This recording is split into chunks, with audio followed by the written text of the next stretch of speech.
And now, Virgin Most Powerful Radio is pleased to present Hands-On Apologetics with renowned Catholic author and apologist, Gary Michuta.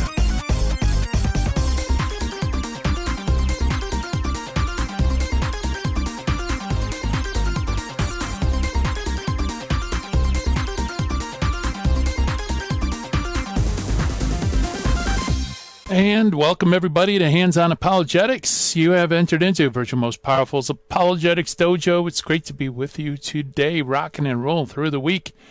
And we've had some great episodes. We're going to continue today with our good friend Karlo Broussard coming on the show. We're going to continue our discussion about his brand new book, The New Relativism. And if you haven't picked it up, I think you need to.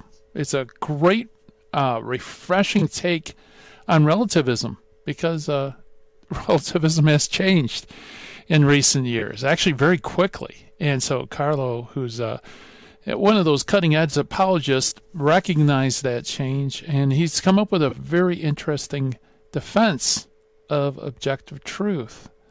And so definitely pick up his book. We're going to be talking with Karlo at the other side of the break. In this side of the break, however, we're going to do what we always do. We're going to sharpen our critical thinking skills with our Finding the Fallacy segment, which, by the way, is today the false authority fallacy.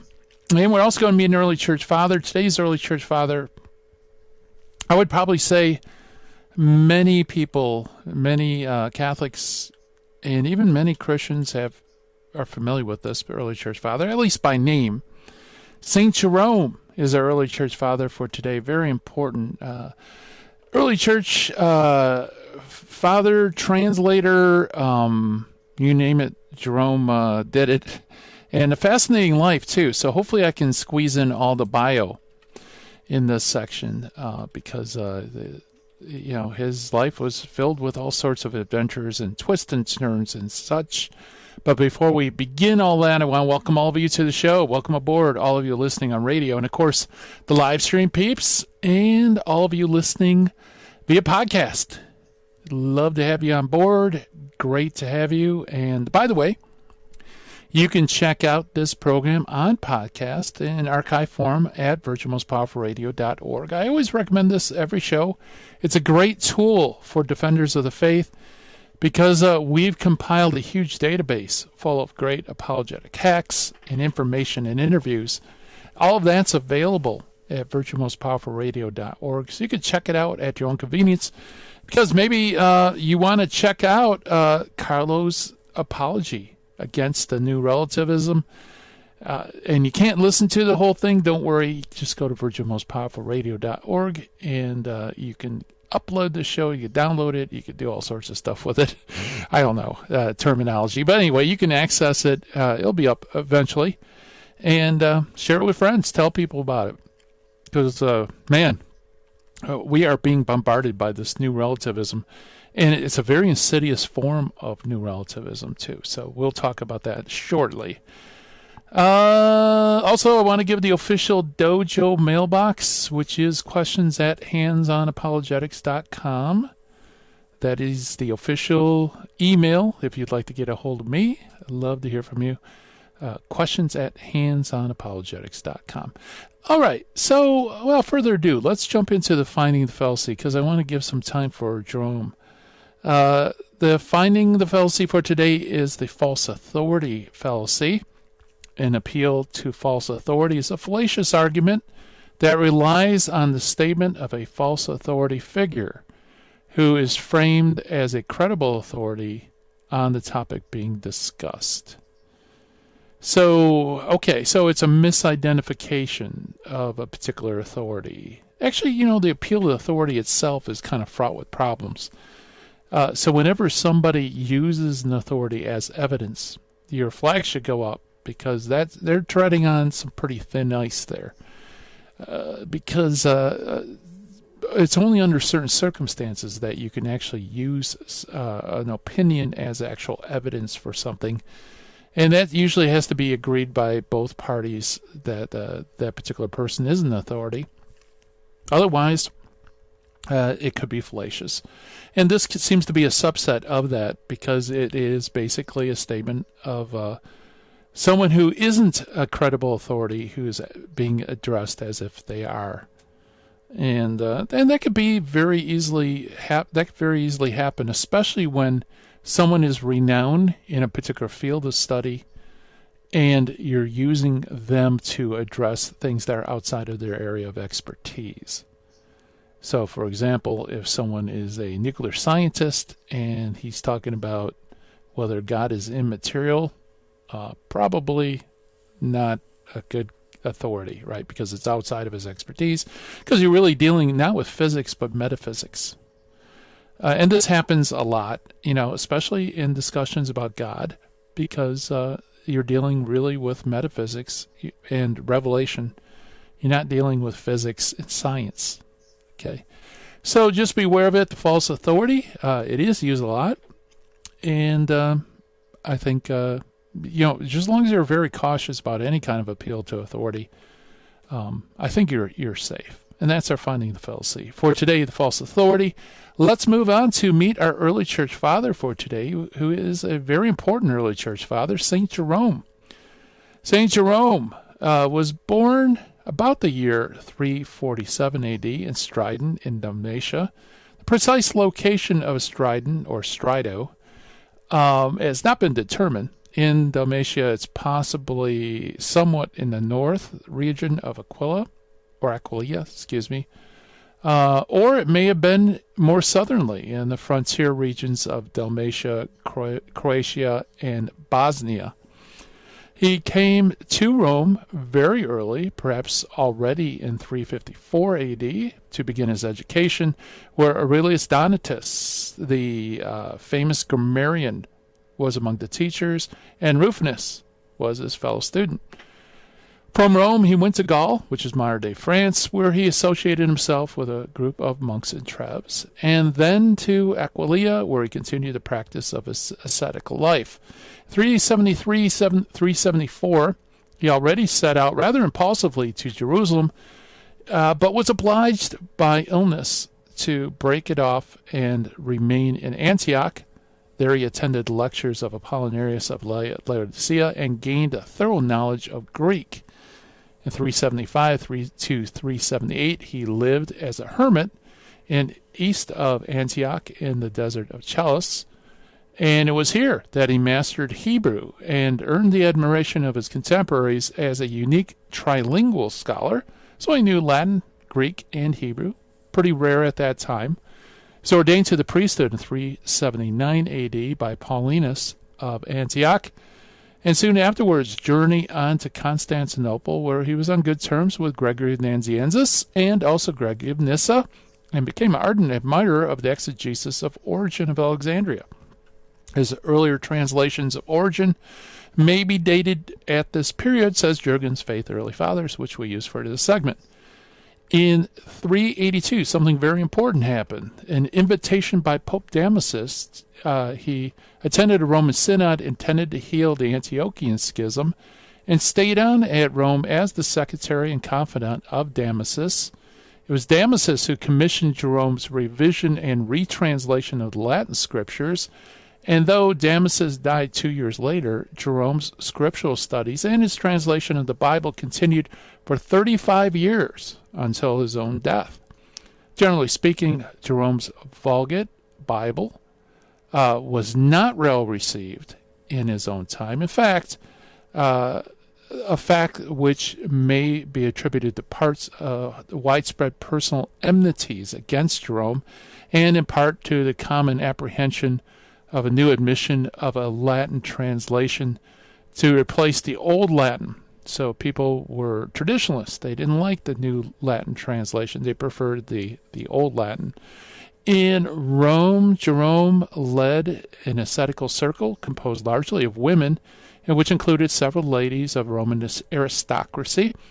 His somewhat imprudent relationship with these ladies, Paula and her daughters, Basila, Paulina, and Julia Eustochium, along with her friends Marcella, Principella, and others that met for prayers and singing the Psalms in Hebrew, along with Jerome's sharp castigations of loose living amongst the Roman clergy, contributed to his unpopularity with the same clergy. And when his protector Damasus died, Jerome shortly, that's 385 AD, left for the Holy Land and to Bethlehem. And there he remained for 35 years until his death. Paula and Julia Eustochium followed him to Bethlehem and built 3 convents for women and a monastery for men.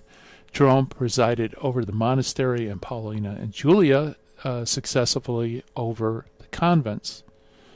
Jerome's life was never peaceful. In his last years, he was involved in the so-called First Origenist controversy against John of Jerusalem and against Rufinus. And then there was the Pelagian controversy, the polemics against Jovian and Vigilantius, and the dangers of the migrating tribes of the Huns, the Assyrians, and the Saracens.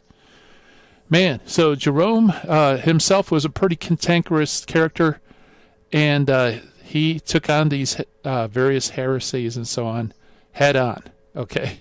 The faults of Jerome's character and temperament were many and obvious, again, Jurgen says, but he was a great scholar and a saint, however, not because of his irascibility or his sarcasm or self-conscious arrogance, but in spite of these. He was holy, and he died in Bethlehem on September 30th in 419 or 420 AD. And that is our early church father for today, St. Jerome. Coming up next, we have our good friend Karlo Broussard with us. We're going to talk about his brand new book, The New Relativism. Stay tuned.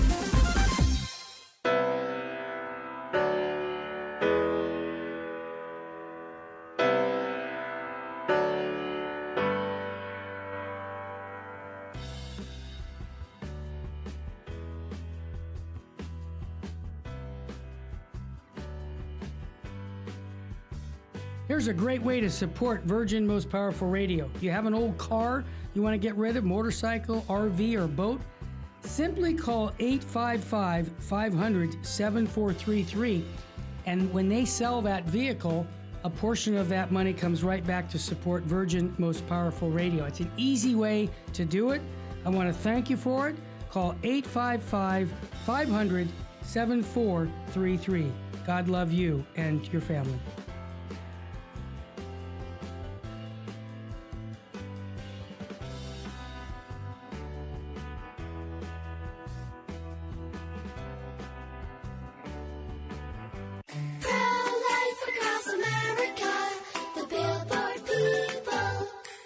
Did you know my mom's gonna have a baby? She is? Will it be a boy? Or will it be a girl? We don't know yet, but we heard the heartbeat, and my dad said this is gonna be someone very special. You mean like being a president? Or maybe a doctor. Well, probably maybe like a singer or dancer, I think. Hello, my name is Mary Ann Koharski. I'm the director of Pro-Life Across America. We know that every baby is a miracle and has the potential to do great things. If you know someone who is pregnant or in need of alternatives or assistance, or would like to support the work of Pro-Life Across America, please call 1-800-366-7773 or visit our website at prolifeacrossamerica.org. Pro-Life Across America is non-political and totally educational. Pro-Life Across America, the Billboard people. Terry Barber here at Virgin Most Powerful Radio. I'm encouraging people to support realestateforlife.org. They'll have a pro-life agent for you.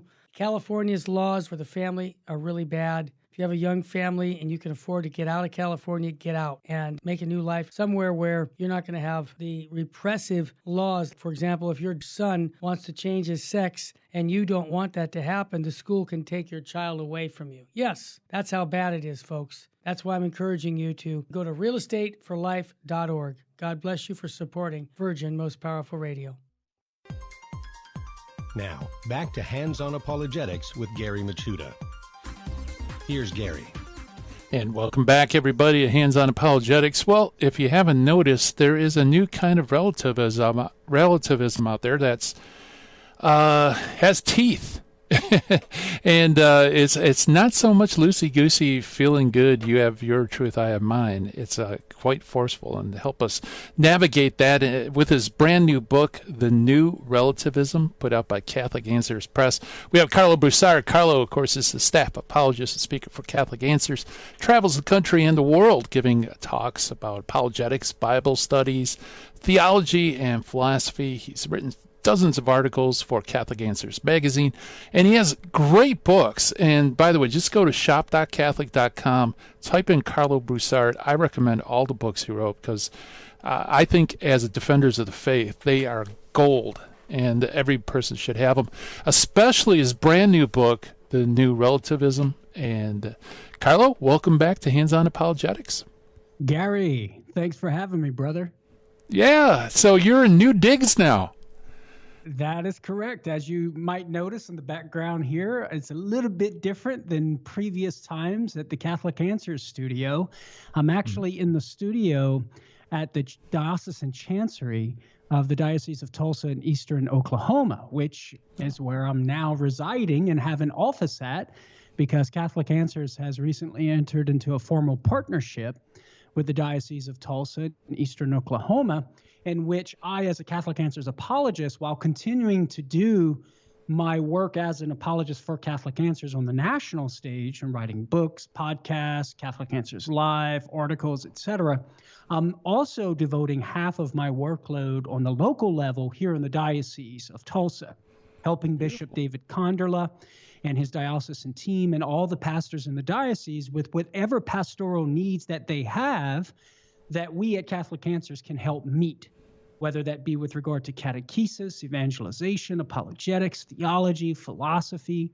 The diocese has an Alcuin Institute, which is dedicated to forming deacons and catechists, but also providing academic lectures throughout the year within the diocese that I'll be participating in, hopefully, at times, and all sorts of great things going on here in the Diocese of Tulsa, Gary.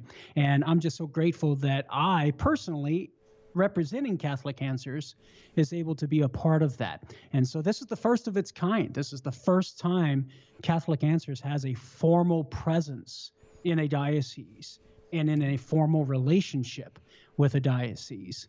And there's all sorts of momentum developing right out the gate, Gary. I have 14 events booked already throughout the coming months. I'm in conversation with 5 priests right now in the next few days to book even more events.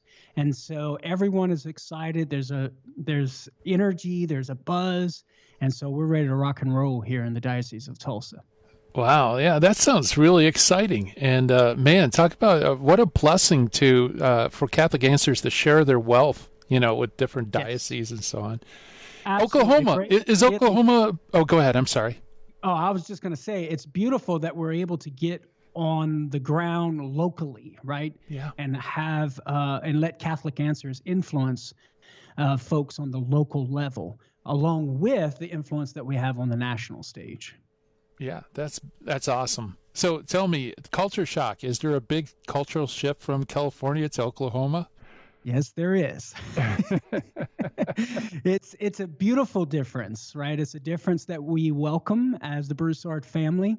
It's about a 65% decrease in pace of life, and we can physically feel it. And the less stress of just driving to the grocery store, actually being able to pull up to the gas pump at Costco and get gas. As opposed to California, you could never get gas at Costco because you would have to wait 40 minutes. Yeah. Or actually getting a parking spot at Costco. In California, you'd have to drive around for 15 minutes to find a parking spot. That's true. And then you're out of gas and, you get to the pump. So there's a lot less stress there too, as well. That's right. So we're enjoying it. In the 2.5 weeks that we've been here, Gary, we're meeting folks. Folks are really nice here. We're loving it, and it's. I think the Lord has good plans for us personally as the Broussard family, but also for the formal partnership between Catholic Answers and the Diocese of Tulsa. I think great things are going to occur and happen and come out of this partnership.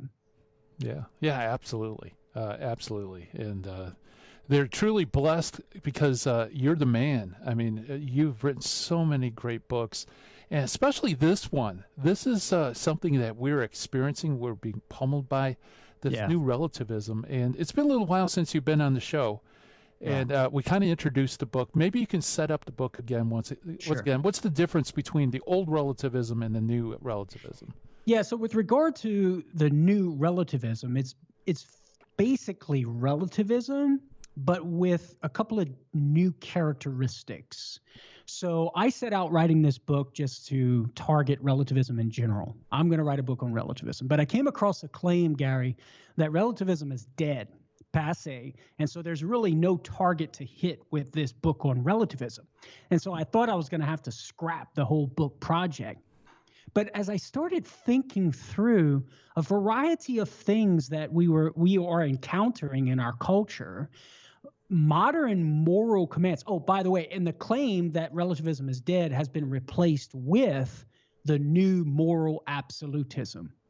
And that seems to be true because we're constantly faced with moral indignation against perceived injustices. And I emphasize that word perceived. And within the woke culture, there are certain moral commands that we must abide by. You can't be a white supremacist.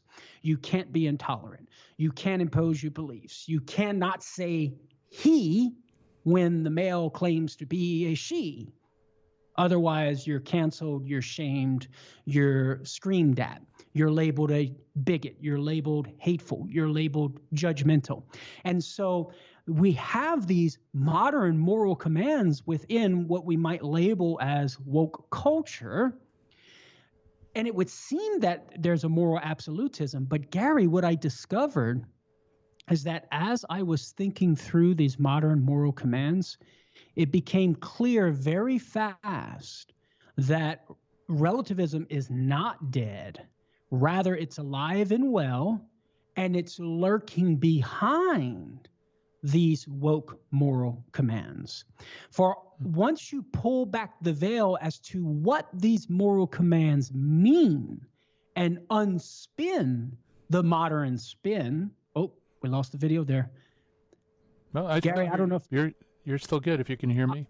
Okay, I'm still good? All right, good. Yep. Because on my end, the video was glitching a little bit. So once we unspin the modern spin of these moral commands, you find very quickly relativism in a variety of different forms, whether it's total relativism, there's no absolute truth whatsoever, whether we're talking about religion, morals, history, science, etc., or moral relativism. That is to say, there's no absolute truth when it comes to morality. Forms of cultural relativism. There's no absolute truth independent of what a particular group of people think, right? Right. And so I discovered, wow, I actually have a book project after all. And so what I did is go through 10 of these modern moral commands, classified them into each of the categories of total relativism, moral relativism, cultural relativism. I exposed the relativism of the commands to make good on the thesis of the book. And then I coach you in some strategies as to how to think through these commands and refute them.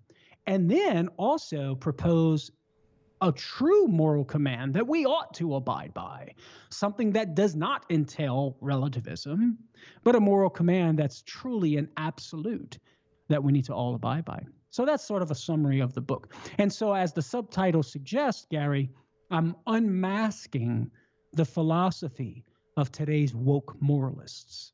Yeah.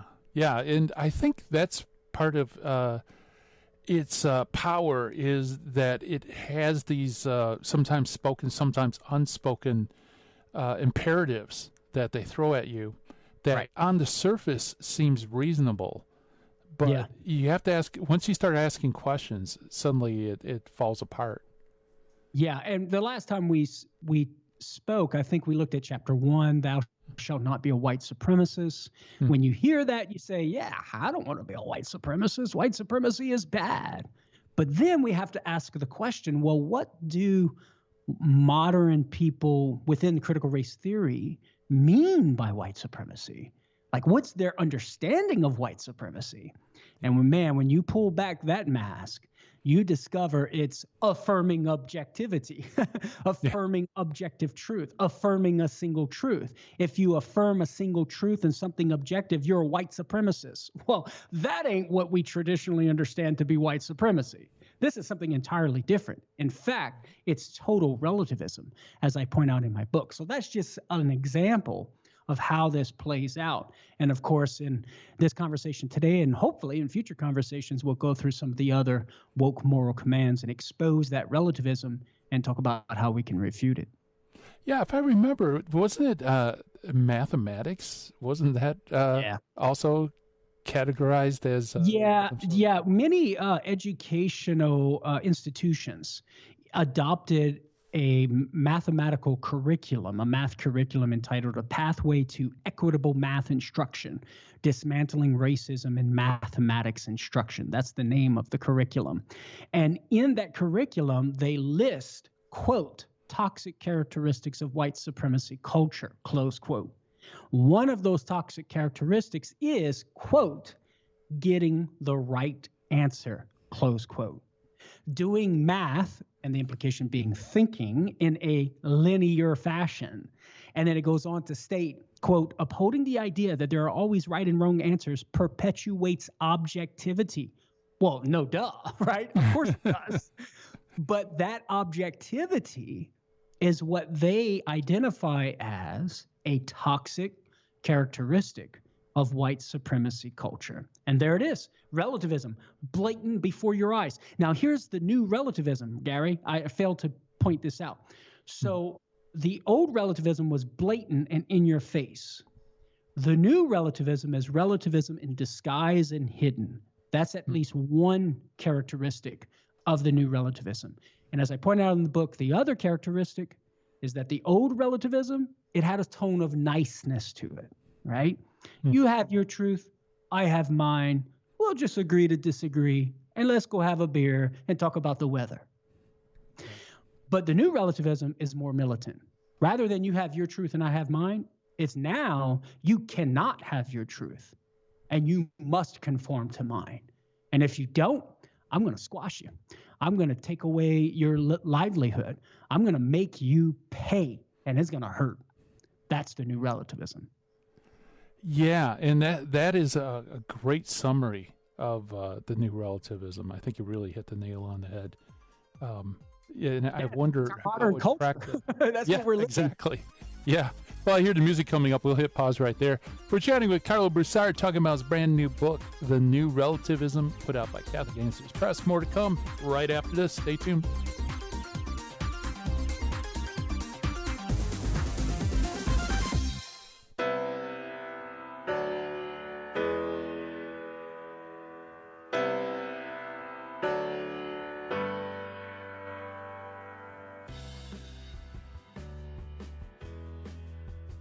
In Luke 7, Jesus said, I tell you, her many sins have been forgiven her, because she has been shown great love. According to St. John of the Cross, Christians should always remember that the value of their good works is not based on number and excellence. Their value is based on the love for God that prompts them to do the works. May we always be motivated by true love for God, and not worry so much about what we do, but why we do it.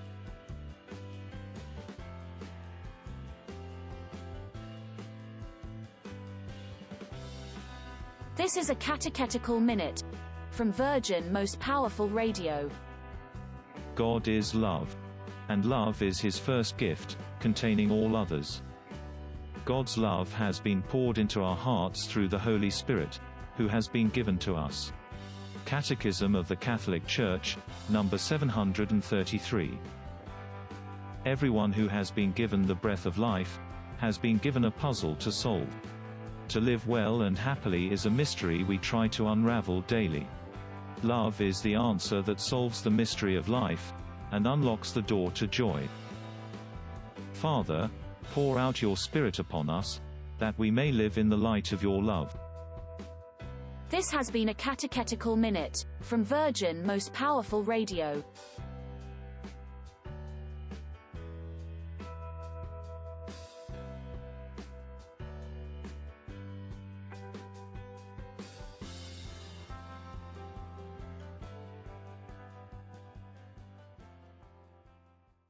Buying or selling your home or your business property? This is Terry Barber. Real Estate for Life underwrites the Terry and Jesse Show. And they can connect you to one of 900 pro-life real estate agents around the world. And when they receive their referral fee, they will give 80% of it to a pro-life organization. Wow! That's 80%! realestateforlife.org, 877-LIFE-US1. This is Jesse Romero. You're listening to Hands-On Apologetics with Gary Machuda on Virgin Most Powerful Radio.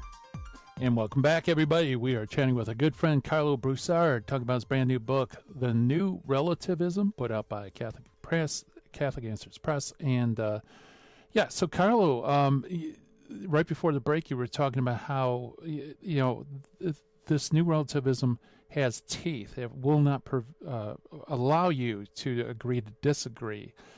You must conform. And in your book, you give 10 commandments. And I think the second commandment in your book, thou shalt not impose, really hits that same idea. Yeah, absolutely.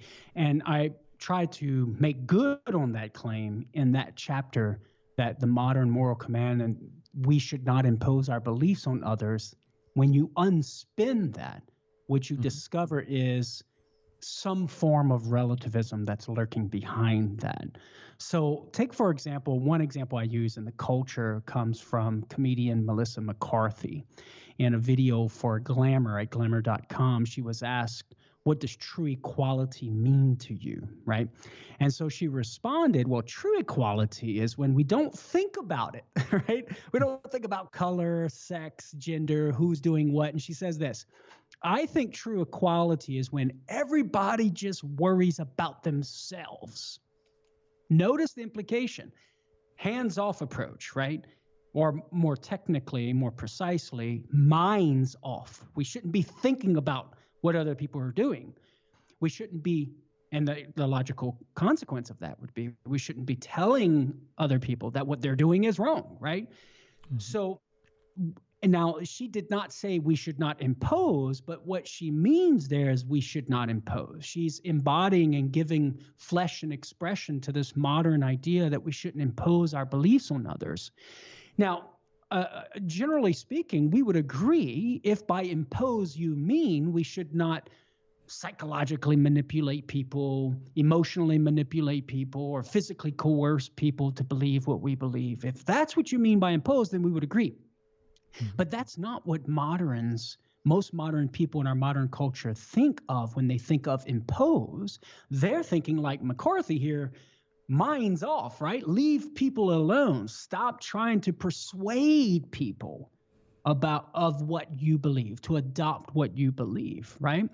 And many people follow, as I point out in this chapter, Collins' online dictionary of impose, which means this. If you impose your opinions or beliefs on other people, you try and make people accept them as a rule or as a model to copy. That's what McCarthy is thinking of. This idea of trying to make people accept what you believe. Now, notice that verb make. We could take that to mean don't physically coerce them to accept your belief. But that's not what most people take impose or making to believe. For McCarthy and others, to impose means to make people accept what you believe in the sense of trying to convince them, telling them they're wrong, and saying, hey, you need to adopt my view, and here's the reasons why.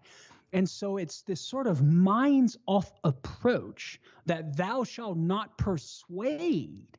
And that's what most people mean when they tout this moral command, thou shalt not impose. And this is exemplified in other examples in the culture, as I point out in the book. For example, Sam Harris, some time ago in the Sun magazine article, was asked, hey, if you could get rid of rape or religion, what would you get rid of? And he said, absolutely religion, without a doubt, without hesitation. Why? He says, I think more people are dying as a result of our religious myths than as a result of any other ideology.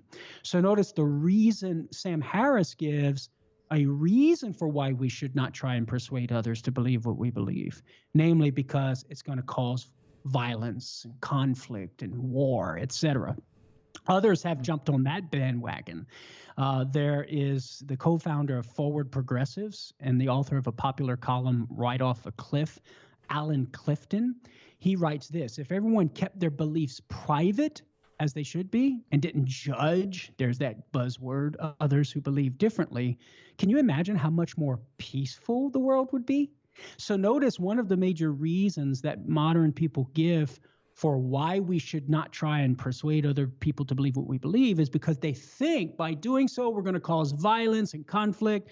And by not doing so, the world's going to be more peaceful. Others have given the reason that when we try to persuade others to believe what we believe, quote unquote, impose, we're going to destroy relationships with other people.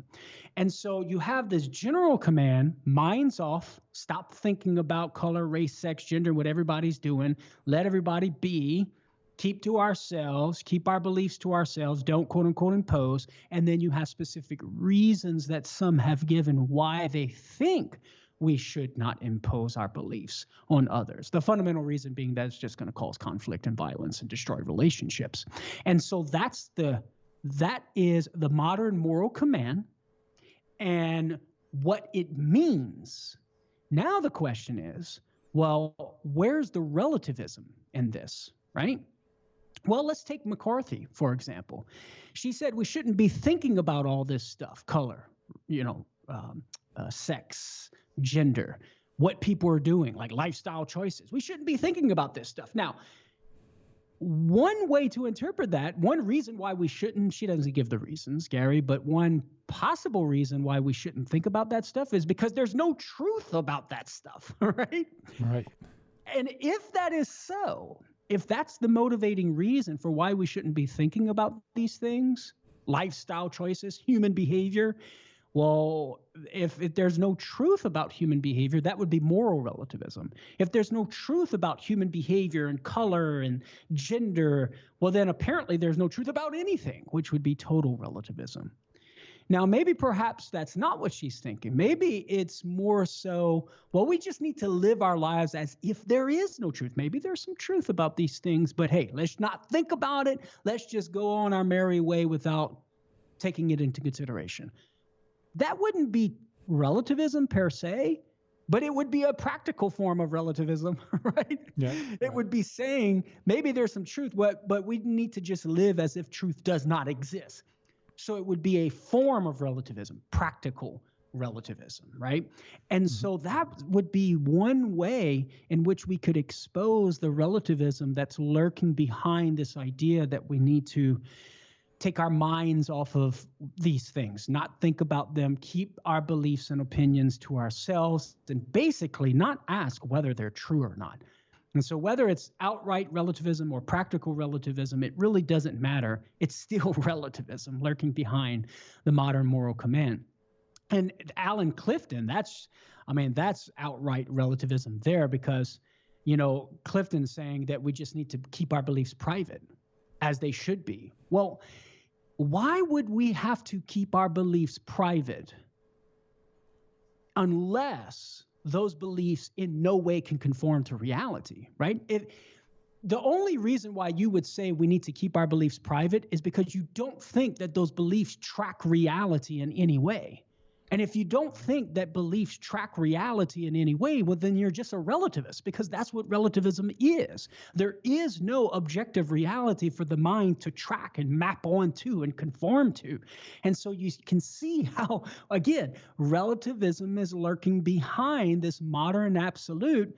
Don't impose. Don't try to persuade people about your beliefs. Keep your beliefs to yourself. Minds off. The only intelligible explanation of that moral command is relativism. There's no reality for the mind to even map onto. Yeah, very good. And, Karlo, as you were talking, I was thinking, how in the world did we get to this point, Because it doesn't work in practice. Like, for example, if you're a doctor and you have a belief that a particular surgical technique is harmful to people, what benefit is there in saying, well, I'm not even going to think about this. That's just my personal belief. People, thousands of people, millions of people could be dying because it's all interior. How would it work in real life? Yeah, you touch on a good point that I actually bring up in another chapter in the book, but this point actually applies to pretty much all of the moral commands. And it's this double standard in the sense that these moral commands only apply to things that are relevant, the hot button issues, right? Things that are relevant to the LGBTQ plus community and the things that the lifestyle choices involved with that, gender, sex, marriage, etc. And even religious issues, right? But it never applies to other issues like math and science. I mean, could you imagine, the student in the physics class with the PhD physicist up there lecturing, and the student raises his hands and says, well, Dr. So-and-so, I don't think we should be thinking about these things. How dare you impose your belief about physics and your mathematical equations upon us? You just need to take your mind off of these things and stop thinking about it. Keep your own physics beliefs to yourself. We'll just have our own beliefs about these mathematical equations. Nobody in practice follows this line of thinking when it comes to math and science. But yet when it comes to religion, you better keep your religion to yourself. When it comes to politics, even sometimes, which deals with the nature of human beings and how to properly govern and order human beings to their ultimate end, keep that stuff to yourself. When it comes to morality, keep that stuff to yourself. And so it's a bit of a double standard. We don't follow the line of thinking, thou shalt not impose, when it comes to math and science, but we do follow it when it comes to these other issues. And that's a problem. Yeah. And, that conflict, there is conflict in academia. I mean, there's always people who propose something, and then there's journal articles that contradict it or whatever, and sometimes it even becomes kind of bloody. I mean, people lose careers, Right. So what about the need for peace in academia, that everybody keeps their opinions to themselves? Right, but here's the question, what is the nature of the conflict? If it's just a conflict in the sense that you have disagreement, there's nothing wrong with that. If there is an unjust violence that comes out from it, the problem is not with the truth that causes division or the difference of opinions. The problem is in the lack of virtue of those who hold the opinions who lead to the unjust violence. Yeah, very good, very good. We're chatting with Karlo Broussard, talking about his brand new book, The New Relativism. Check it out, shop.catholic.com. More to come right after this.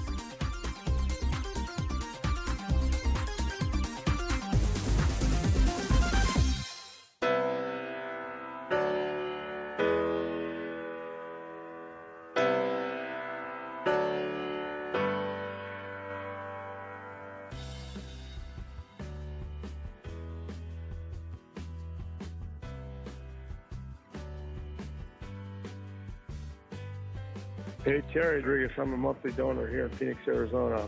Retired Phoenix cop. And I've met Jesse before, and I just want to tell you guys were on fire yesterday on the Terry and Jesse show. You guys were on fire. Went to bed thinking, man, what an unwinnable war. But when I got up, I listened to you guys. You guys are doing good work, man. Doing God's work, and keep doing it. I know it gets exhausting sometimes, but there's people out here that really need the inspiration and the evangelization that you guys are giving us. So my best to you, and I'm Eddie Rodriguez. I'm a monthly donor and proud of it. Logan, what has Virgin Most Powerful Radio done for you? Virgin Most Powerful Radio, I gotta say, I've been a listener for about a year now, and it's really helped me grow closer to my faith, and the fact that I'm listening and I'm getting unsugar-coated, clear, charity with clarity Catholicism. And it has really helped me even, grow so much deeper in my faith as a young man and discern the priesthood and have a love for Jesus Christ. And this is so seen on the Terry and Jesse show on Virgin Most Powerful, the unsugar-coated, clear truth of our Catholic faith that is so lacking today. It's almost like the Terry and Jesse show. It's the orange juice Catholicism. It's filling things up. I just need to give my shout out, my praise. I'm just so appreciative. It just really helped me, and I know people want to hear this. It inspires me to want to speak it, and it inspires me to even go as far as discerning the priesthood to think I should speak this. We need to stand up for our beautiful faith. This is the unsugar-coated beauty, and this is just what I've seen on the Terry and Jesse show. I encourage listeners to start donating and support this cause. It has just really impacted my life, and all I just want to give is some praise to it.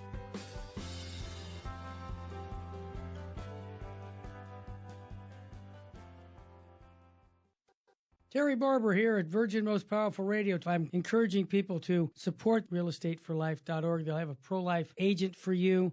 California's laws for the family are really bad. If you have a young family and you can afford to get out of California, get out and make a new life somewhere where you're not going to have the repressive laws. For example, if your son wants to change his sex and you don't want that to happen, the school can take your child away from you. Yes, that's how bad it is, folks. That's why I'm encouraging you to go to realestateforlife.org. God bless you for supporting Virgin Most Powerful Radio.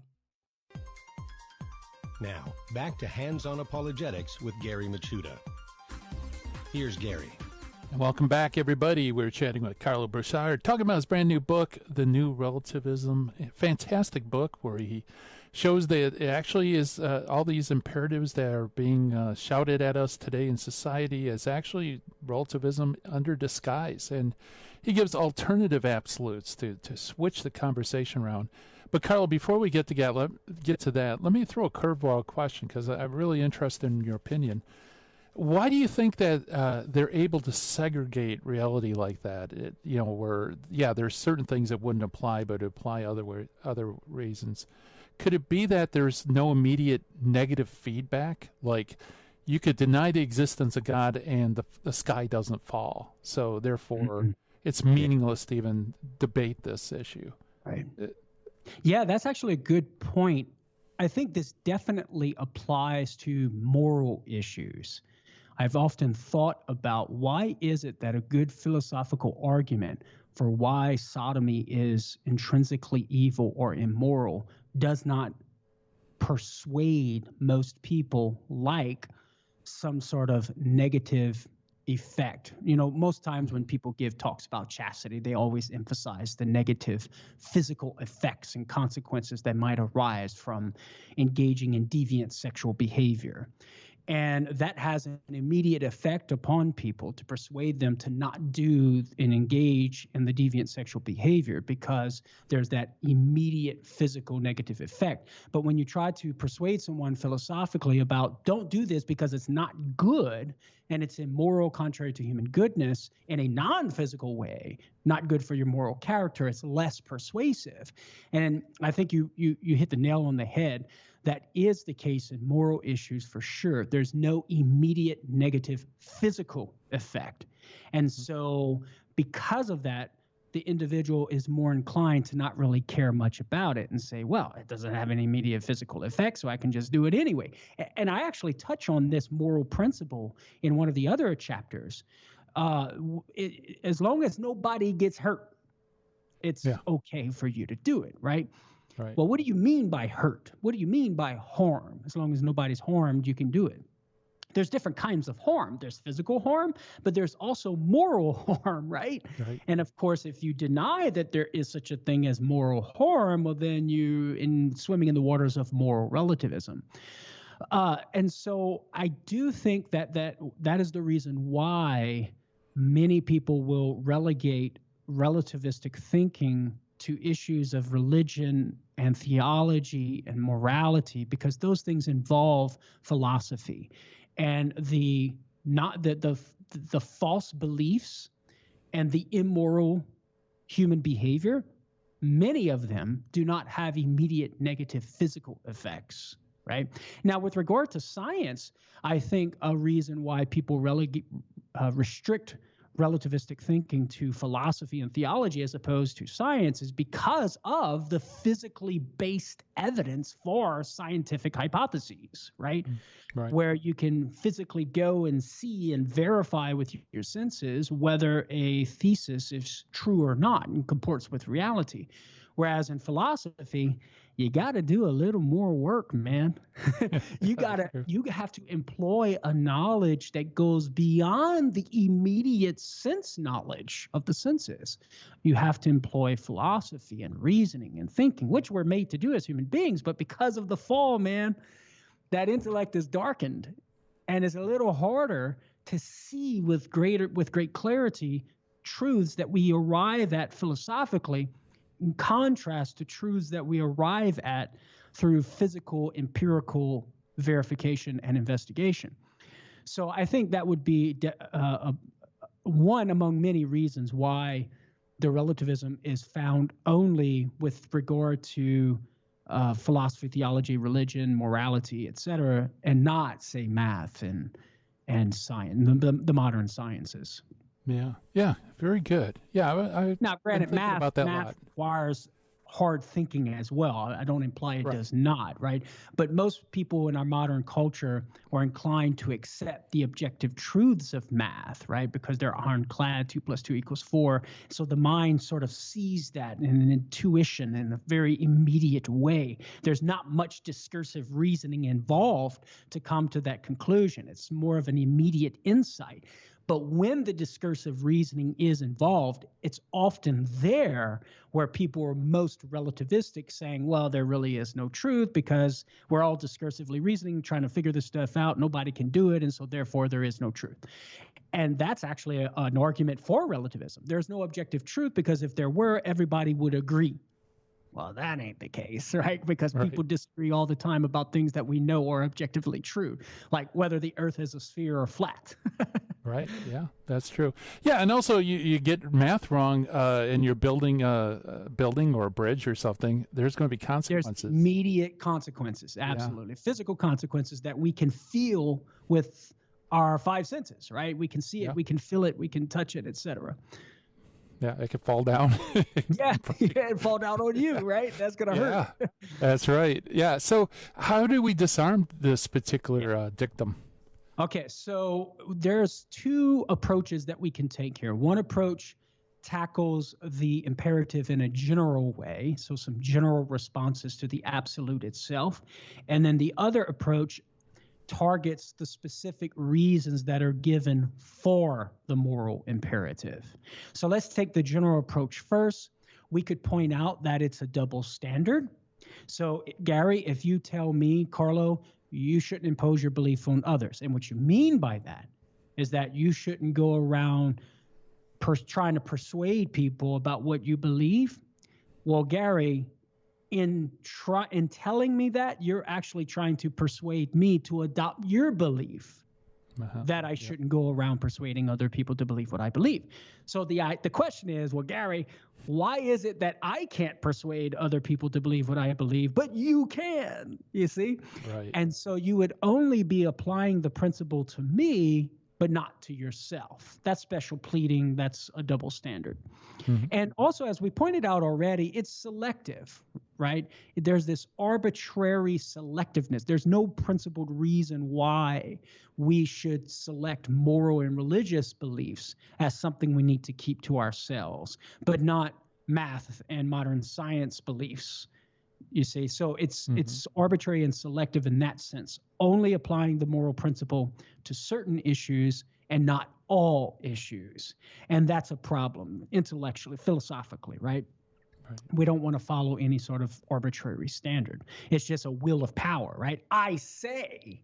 It really boils down to voluntarism, right? It's the will asserting itself on the other, saying you can only talk about math and modern science as objective. You cannot talk about religion and moral issues and philosophy as objective. You must accept that these issues are personal and keep them to yourselves. And you must accept math and modern sciences as something objective. So notice how there's no persuasion of the mind here. There's no principled reason given why one rather than the other for keeping beliefs to self. And therefore, it's just merely an assertion of the will. And this, Gary, as I point out at several points in the book, is just the wicked offspring of, here we go, relativism. Because within the mental framework of relativism, there can be no persuasion of the mind, because there is no objective reality for the mind to conform to, for reality is carved out simply for the individual's own reality, another individual's own reality, that are separate and different realities. So there's no reality for multiple minds to converge on and conform to. And if that's the case, then persuasion of the mind is off the table. And all that's left is mere assertion of will and the conflict of wills, which of course leads to the very thing that most people are so scared of in affirming objective truth, that is violence. and unjust conflict. So that would be some approach, that would be some responses to the absolute itself, sort of a general approach. Now, with regard to the specific reasons, we kind of touched on these responses already, Gary. Recall one of the reasons was it's just going to lead to violence. Right. Well, let's think about this. So, Gary, let's say we're in a conversation. You say, Karlo, you shouldn't go and impose your beliefs on others because it's going to lead to violence. And as I already mentioned, Gary, you just tried to persuade me, i.e., quote unquote, impose your belief on me. But guess what? Look, are we in a violent conflict right now? When you're trying to convince me, are we engaging in any sort of violence right now? No, we're having a great conversation, man. We're disagreeing, but we're having a great conversation. So notice how it's a bit self-refuting. So the individual who says, Karlo, if you impose your beliefs upon others, it's going to lead to violence. Therefore, you shouldn't do it. They're trying to impose their belief on me, and there is no violence that is a consequence of it. So the very reason why they say we should not impose, it's not present, right? The condition is not met as to why we should not impose. And so therefore, they should keep trying to persuade me, right? It's okay. There's no violence. And then, of course, one blogger gives the reason that it's going to destroy relationships. And the same line of reasoning applies here. Listen, when you're trying to persuade me to adopt your belief, there's no relationship being destroyed here, right? We're having a cordial conversation. And so the very condition that must be met to not persuade is not met. And so therefore we can continue trying to persuade each other, right? Yeah. And finally, I would just say this, Gary, it is not the attempt or the desire to persuade that's the problem when unjust violence occurs from trying to convince another of what you believe. The problem is with the lack of virtue in the person who's trying to persuade. The problem is with the individual who has a false perception of what the art of persuasion ought to be, and meeting the demands of justice and love of neighbor, even a natural love of neighbor, and what's good for the human being. So the problem is not with truth, nor is the problem with affirming objective truth. The problem, when it leads to unjust violence, is with the person who's doing the persuasion. So as is often said, the problem is not with the sword, it's with the wielder of the sword. Yeah, very good. Well, man, as always, the hour has flown. Indeed, it did. And boy, there's so much to talk about, and we'll definitely have you back. We'll go through some more of the book because this is something that I think everybody is being confronted every day. Really quick, Karlo, where can people go to get a copy of New Relativism? Shop.catholic.com. That's Catholic Answers online store, or they can go on Amazon, but we'd appreciate the buy at shop.catholic.com. All right. Well, thanks, my friend, for coming on the show. We appreciate it. Yeah, it was a blast. See you next time. All right. Karlo Broussard. Yeah, definitely pick up a copy of the book, The New Relativism. I think it'll help you engage the culture like never before. All right, well, the hour's gone. Coming up next, High Impact Catholic Talk coming at you at the Terry and Jesse Show. Thank you so much for listening. God willing, we'll be back again tomorrow with this thing we call Unapologetics. Bye-bye, everyone. Have a great day.